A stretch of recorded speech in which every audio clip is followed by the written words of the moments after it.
Ini cuma begini, sebelum Bung Usep mengelaborasi apa yang mau disampaikan, seperti pasal yang disampaikan oleh Mbak Titi tadi, 547, Joko Widodo bisa dikenakan pasal Undang-Undang Pemilu tersebut.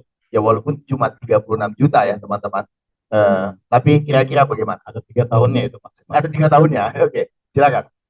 Iya, makasih Mbak Titi udah memaparkan penekanan pasal-pasalnya ya. Saya lanjut ke tindak lanjut penegakan hukumnya gitu ya. Di mana kita punya Badan Pengawas Pemilu yang merupakan lembaga negara mengawasi pemilu, dan itu karena ada ketentuan pidana, Bawaslu bisa kalau ke depannya, ya, jadi sejak pernyataan kontroversial Presiden Joko Widodo ini diketahui oleh kita, ini kan bakal jadi efek domino secara hierarkis dan meluas gitu ya ke provinsi, kabupaten, kota se-Indonesia gitu.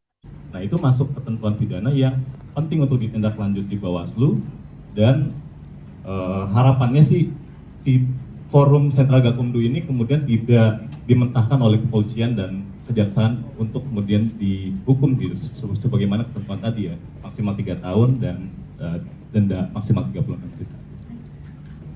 Nah, lalu bagaimana kemudian Bawaslu yang punya kewenangan besar ini menjalankan fungsinya dengan optimal sejak hari ini sampai pemungutan suara nanti?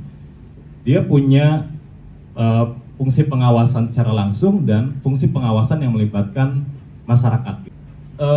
Tapi saat Bawaslu bilang seperti itu, yang namanya kampanye itu ketika ada kalimat ngajaknya gitu. Ayo coblos ini, ayo pilih capres ini, partai ini gitu ya. Nah Bawaslu itu seakan-akan, bukan seakan-akan ya. Jadi malah saya ngeduganya itu seperti pengen menggugurkan kewajibannya gitu loh, dengan menyebutkan kalimat hukum yang positifistik gitu. Padahal sebenarnya kan kewenangannya itu besar. Dia punya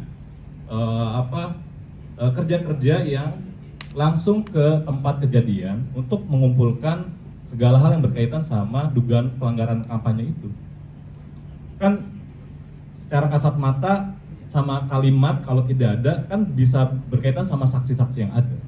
Jangan-jangan saksi-saksi yang saat saksi-saksinya itu diperiksa, saat orang-orang yang hadir di dalam proses pernyataan pejabat publik yang menyatakan ngajak milih itu apa tidak, jadi hadir dan diindikasikan melanggar kampanye gitu ya, memang tidak ngajak, memang tidak meminta memilih capres atau partai, tapi jangan-jangan saksi yang ada, orang-orang di sana itu dalam kerja-kerja koordinasinya memang untuk mengajak memilih gitu. Kan itu bisa dilakukan. Yang disayangkan pembuktiannya belum gitu ya, tapi saat melihat rekaman videonya, siarannya gitu, atau laporan-laporannya, oh nggak ada kalimat ajakan, jadi ini bukan pelanggaran kampanye gitu. Nah itu sih yang disayangkan gitu. Jadi kewenangannya besar, tapi saat ada dugaan pelanggaran, kewenangan besar itu tidak dioptimalkan gitu, dengan melibatkan banyak pihak terkait.